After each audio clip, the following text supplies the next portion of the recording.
上面的是大宇的迷你闭关式洗衣机，下面的这个是 LG 的一款大容量洗衣机。嗨，大家好，我是兔兔，欢迎来到我的频道。今天是一期回应网友的视频，在很早之前就有网友私信到我，想了解我目前使用的洗衣机类型、型号以及使用感受这些。那各种原因一不小心就拖到了现在。我不知道这期视频对于那位网友来讲还构得成参考不？但是我想可能对其他网友来讲还是具有参考意义的。所以今天呢，我将跟大家分享我的这些洗衣机们，以及我日常的使用方法以及心得还有感受这些。大概17年的时候，当时这个位置就放着一个旧的洗衣机，我就觉得很不好用，于是一口气就换成了这两个。上面的是大宇的迷你闭关式洗衣机，它是通过在墙上钻4个孔，整个固定在墙上这样来使用的。从正面看就是一个正方形，我觉得外形还挺好看的，尺寸什么的我就放在屏幕上了。这里是一块透黑的面板，也是舱门，打开之后，这里面就是用来放置洗涤物品的，容量不大，最多可容纳 2.5 公斤的衣物。是什么概念呢？也就是袜子20双，或者内衣10套，又或者常规毛巾10条。上面左右两边是放洗涤剂和柔软剂的位置，它是这种抽拉式的汤勺设计。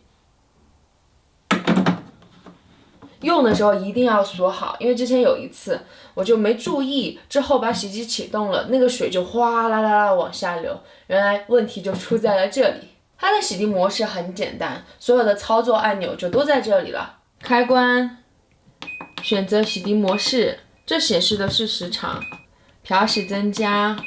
开始暂停，功能就非常的基础。但这洗衣机它和常规的有一点不同，因为它容量很小，所以它用的是这种非常细的进水管道，出水管道是这根很常规的垂直向下。这款洗衣机我当时买是看中了它有一个95度高温煮洗的功能，目前我主要是用作贴身衣物的清洗。下面的这个是 LG 的一款大容量洗衣机，最大容量12公斤，它体积挺大的，占据了我这个小卫生间相当一部分位置，而且是真的很重，我没具体算过重量，可能200多斤吧。这洗衣机用的是滴滴变频直驱电机，能耗、噪音、震动都比我以前的洗衣机有很大的下降，应该在3年前还是算挺好的技术吧。和现在绝大多数的滚筒洗衣机相同，它也是通过一块屏幕、旋钮、触键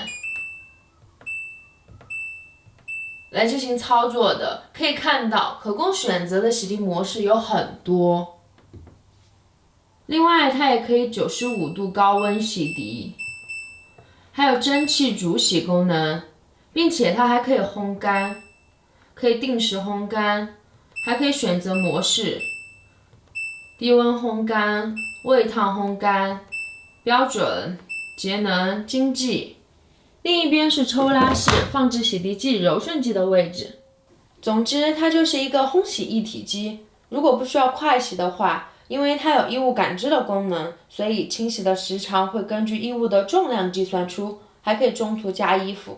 在长期使用了2台洗衣机之后，我也有了一些使用感受和心得，接下来就跟大家分享一下。首先第一点，进水排水问题。因为我在一个角落同时放置了2台洗衣机，所以呢排水口就必须换成1/2的，这个配件网上有卖。那进水口呢，因为大宇洗衣机它自带了一个特殊变径的配件，所以呢水龙头就是原来的水龙头，我就不用换成1/2了。第二点，机器调频问题。这闭关式洗衣机当时是由专人安装的，它在墙上钻了4个孔，然后把机器挂上去固定住就 OK 了。这大洗衣机当时到货的时候是我自己安装的，我看了说明书，知道要拆掉运输过程中固定的螺丝。不过在装好之后，因为我始终没有把4个角调得很平，所以呢就导致这个机器在脱水的时候震动产生的噪音就非常的大，还让我一度认为是不是自己买的坏的了。最后我还去网上买过一款调频底座，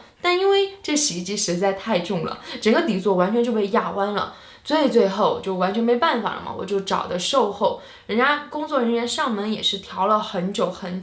之后呢，我个人就觉得说，是不是卫生间放洗衣机的这个位置没必要设置的有坡度？毕竟现在很多洗衣机它都有4个角嘛，会不会说反而越平越好？第3点，壁挂式洗衣机的烘干补充，虽然它有高温煮洗功能，但是它并不能烘干，而我又不是很想把贴身衣物放进这个大洗衣机里烘干，所以呢，我又在网上买了一款简易桶式烘干机。这个机器的结构很简单，有一个热风风扇从底往上吹，上面是控制面板，可以选择模式、时长等等，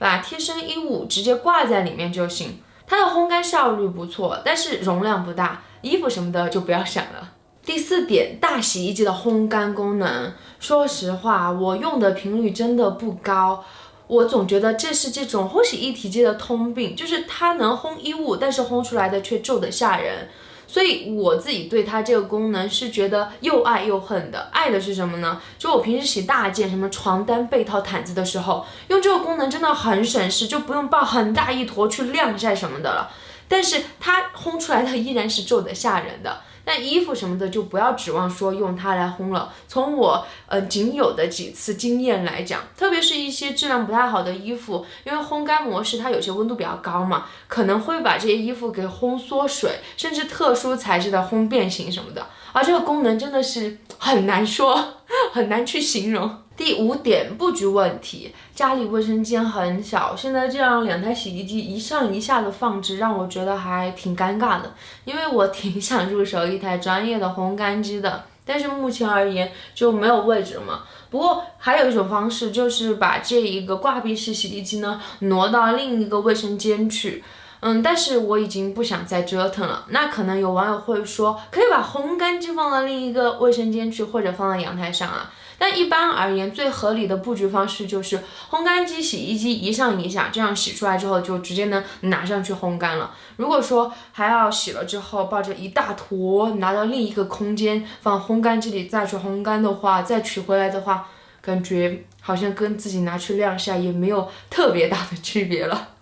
第6点，对于烘干问题的看法，其实我个人对于衣物用专门的设备烘干接受度还挺高的。我之前也提到了嘛，我就很想要一个好一点的烘干机，现在只是部分实现了，就是贴身衣物这一些是可以用烘干机的。其实主要的原因是因为我们这边地域气候的问题我们这边冬天的时候呢，外面的空气污染真的很严重，灰尘也很大，而且整个空气是真的很潮湿的，衣物需要晾晒很久才会干，即便是已经干了，但是你摸着还是会有那种比较润的感觉。所以在这一点，我的观点反而跟老年人不太一样，我会觉得使用这种烘干机，它实际上是更卫生的，而且能够提高家务效率，并且现在很多烘干机它都是有高温杀菌的功能嘛。而且呢，你还可以更好的保护自己的隐私，好像除了费电这一个问题，其他的就没啥了。第7点，洗衣机分类使用问题的看法，这是网上争议比较大的一个议题。